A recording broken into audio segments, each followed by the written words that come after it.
Hello everyone, welcome to the Fun Family Channel.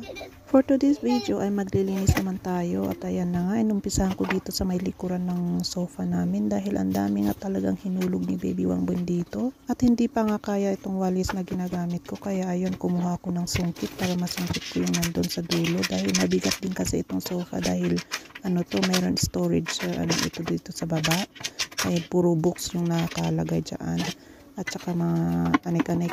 So ayan na nga, nasungkit ko na nga din at ayan, nawalis ko na nga din yan. So tignan nyo yung yung pinagtatapon-tapon ni Baby Wangbon dito. Ewan ko ba tong batang to, ang hilig-hilig niyang magtago ng things nga kung saan-saan. So ayan na nga, ayan, kinamitan ko na din ng walis at ayan, winawalis natin. At ang dami talaga akong nakuhang things dito sa may likuran ng sofa na ito. Dahil once a week lang natin siya na tapos pag nakaligtaan ko hindi ko maharap siya, ayan, madami talaga natatamba. Ayan, may mga kutsara pa nga na itatago si Baby Wangbon dyan sa may likuran ng sofa na ito. At nagwalis na tayo habang natutulog pa din ang ating Baby Wangbon.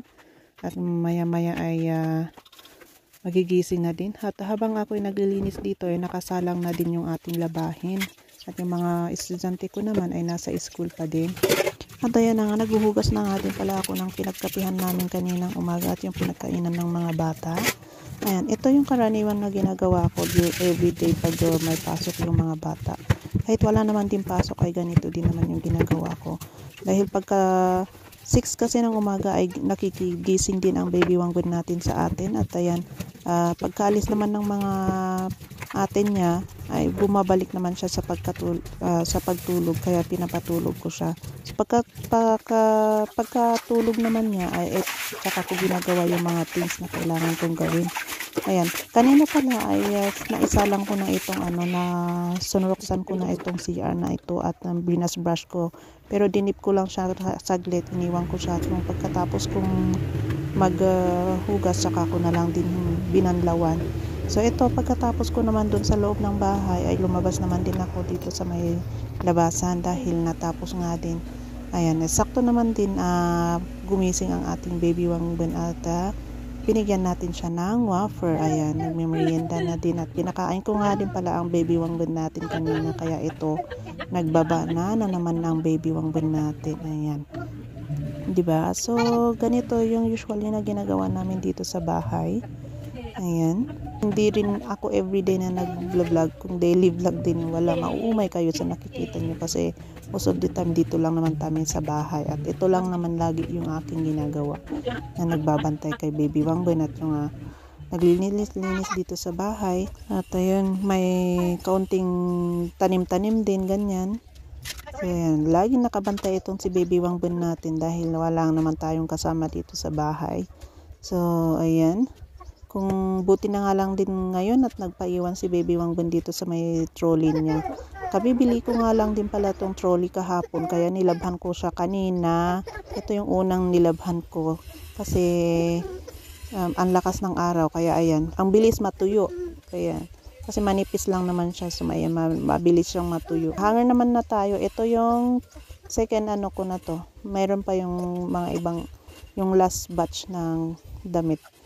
Kaya naghahang tayo dito at hinahabol natin yung ating araw dahil ngayon kasi yung weather kasi ay paminsan-minsan na lang din umaaraw dahil wala pang tanghali, nawawala na din, natatakpan yung ating araw dito sa Baguio. Ayun, yun yung mga kaharap ng mga dito kasi ang hirap magpatuyo pag ganitong ng weather. So ayan, ako pa man din hindi ako fab ko na ba yun yung nagda-downy. Pag nag-downy lang ako talaga pag yung naulan na talaga siya para hindi siya mangamoy. So ayan, di ba ang Baby Wangbon naglalaro lang siya mag-isa niya. Ayan, buti na nga lang at behave siya ngayon, ang ganda ng gising niya. Ayan, ito na yung last na yun kasi dark color na.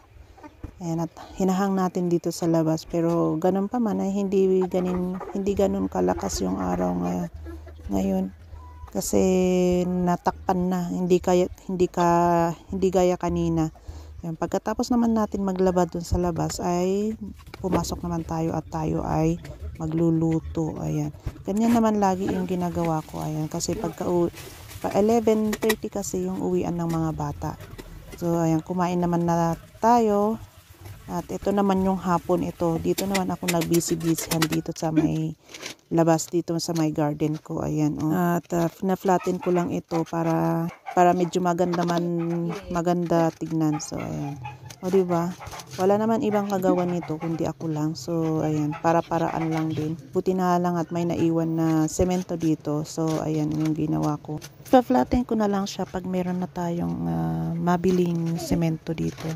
So, ayan. Habang wala pa naman semento, ganyan muna ano tawag yan? Palitada para maging uniform lang siya tignan. At plan ko na din kasi magtanim-tanim para meron na tayong kunting pagkakuhaan ng ulam-ulam ba ganyan. Dahil ang mamahal pa ng vegetable ngayon.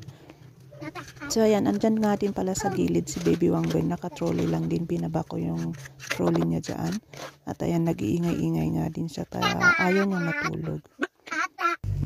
Ayan, sa wakas, ito na yung ating tanim dito sa may garden ko, mini garden ko, ayan. Ayan ay onion, ay garlic yan, at saka onion ito din yan, onion at garlic, at saka ito, eggplant naman.